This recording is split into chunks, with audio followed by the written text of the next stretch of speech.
Circuit house এলাকায় ভিমরুলের আক্রমণে বহু পথচারী।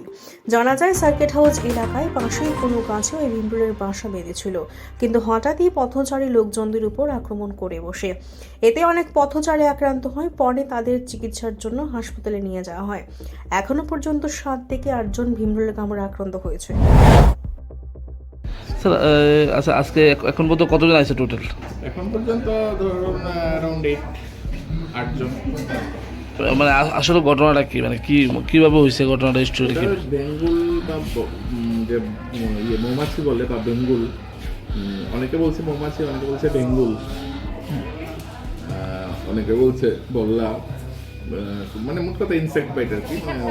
বেঙ্গুল টাইপের কিছু ওই গাছে মনে বাসা বেঁধেছিল, মানে নাড়া পড়েছে ওখান থেকে, ওগুলো ছুটে পথচারীদের কিছু আমরা খবর দিচ্ছে আর কি, ওরা এদিকে আসছে। এর মধ্যে একজন ট্রাফিকের অন ডিউটি ট্রাফিক মহিলাকেও কামড় দিয়েছে, সে ট্রিটমেন্ট নিয়ে গেলেন। এখন বাকির অবস্থা কিরকম?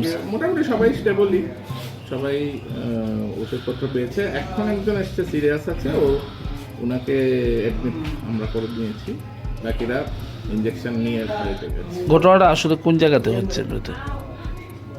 সার্কিট হাউস এরিয়াতে শুনলাম এই ইয়েটা হচ্ছে, ওই কামড়াচ্ছে সবাই।